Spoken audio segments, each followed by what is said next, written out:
Jumpa lagi bersama Tabula, teman belajar dan bertumbuh. Terkait namanya Finding Home ini, gitu. Seperti namanya, ya memang hari ini kita akan mendiskusikan tentang kegundahan teman-teman semua, gitu. Terkait pertanyaan-pertanyaan, kenapa ya? Kok kalau misalkan saya di rumah, kalau misalkan aku lagi di rumah, kok aku jadi ngerasanya nggak kayak diri sendiri ya, dibandingkan kalau misalkan lagi di luar rumah, gitu. Nah, ada apa nih? Kenapa itu bisa terjadi? Kita akan bahas sama-sama curhatan teman-teman dan gundah semua keluh kesah teman-teman di webinar kita kali ini. Nah, sebelum mungkin aku berdiskusi lebih lanjut, aku mau memperkenalkan bahwa ini adalah personel Ruang Rasa. Ada Andin, ada Alfa, ada Gita, dan juga ada aku, Disti, yang seperti yang aku udah sebutkan juga bahwa Ruang Rasa adalah platform untuk psikoedukasi dan teman-teman bisa berdiskusi juga terkait bagaimana ya kita bisa menjalin komunikasi yang positif dalam keluarga, seperti itu. Mungkin sebelum kita mulai diskusi lebih lanjut, kita bisa sedikit merefleksikan terkait pertanyaan ini, kita teman-teman. Sebelum kita bahas lebih lanjut, aku pengen tahu dulu nih, sebenarnya yang membuat teman-teman merasa nggak nyaman ketika di rumah itu apa sih? Tadi bermacam-macam nih, ada yang ngerasa dibanding-bandingin, ada yang ngerasa nggak nyaman, nggak punya ruang sendiri, mama cerewet, bawel gitu ya, mungkin banyak maunya segala macam. Nah, oke, thank you teman-teman untuk jawabannya. Sekarang kita akan lanjut ke pertanyaan berikutnya nih teman-teman.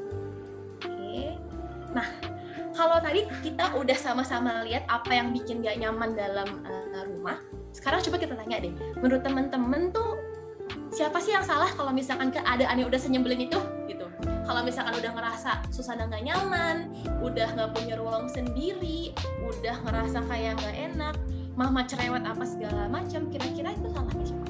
Tadi ada yang jawabnya macam-macam tuh, ada yang bilang kayaknya aku deh yang salah gitu, atau kayaknya orang tua nih, soalnya orang tua nggak mau denger anaknya mau ngomong apa, atau misalkan kayaknya dua-duanya ada yang salah gitu, karena dua-duanya sama-sama nggak mau ngerti. Nah, sekarang kita cek, kira-kira jawaban kita benar atau enggak ya? Gitu. Untuk kita bisa ngecek nih, apakah benar yang salah adalah kita, atau yang salah adalah orang tua kita atau siapapun, ngeceknya adalah kita harus tahu kita udah paham belum saat ini kondisi di rumah kayak gimana. Kita udah paham belum saat ini pola interaksi yang kita punya dalam rumah itu seperti apa.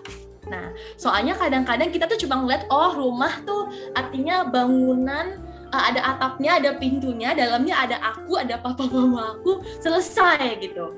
Nah, kita harus paham dulu nih, ada namanya pola interaksi di dalam rumah. Seperti itu. Nah, teman-teman, untuk kita bisa tahu apakah masalahnya ada di mana, untuk kita bisa tahu sebenarnya nih salahnya siapa ya, sebenarnya rusaknya di mana ya, gitu. Sebenarnya nggak benernya di mana ya, kita harus tahu dulu sifat alami dari sebuah keluarga. Yang namanya keluarga, itu kan pasti kita nggak sendirian dong, gitu ya. Dalam rumah, ketika kita tinggal bersama keluarga di rumah, kita nggak mungkin sendirian. Pasti ada mungkin, at least ada mama atau nggak ada papa. Tapi mungkin yang lengkap ada papa, ada mama, ada adik, ada kakak, ada siapa, ada nenek, ada kakek gitu ya. Segala macamnya, dimana kepala-kepala ini tuh semuanya sebenarnya pengen yang namanya seimbang. Gitu. Seimbang tuh maksudnya apa? Artinya semua itu pengen dalam kondisi yang normal, kondisi yang nggak apa-apa, kondisi yang konflik free, kondisi yang semuanya tenang. Sebenarnya semuanya pengen hal yang sama nih. Cuma permasalahannya adalah ketika semuanya lagi stabil, yang namanya kita berkeluarga itu pasti kita nggak bisa terus-terusan stabil tuh. Karena apa? Kan kepalanya banyak nih.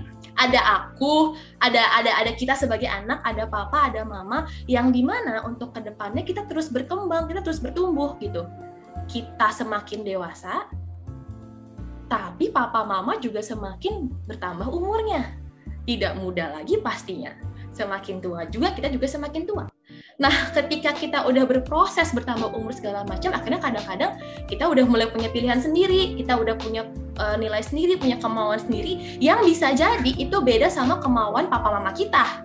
Ya dong, namanya juga bertumbuh terus gitu. Nah, ketika itu terjadi ada namanya perubahan tuh. Ketika ada perubahan, akhirnya tatanannya yang dulu misalkan segitiga jadi geser teman-teman gitu. Karena apa? Oh, dulu tuh aku nurut sama papa mama, tapi kayaknya sekarang tuh aku kayaknya nggak pengen ke situ deh. Dulu kayaknya aku nurut sama papa mama ketika papa mama bilang, oh, sana jadi dokter aja gitu. Tapi sekarang aku nggak mau jadi dokter, aku mau jadi selebgram, aku mau jadi YouTuber gitu. Rusak dong akhirnya tatanannya. Nah, disinilah akhirnya kita masuk kondisi krisis.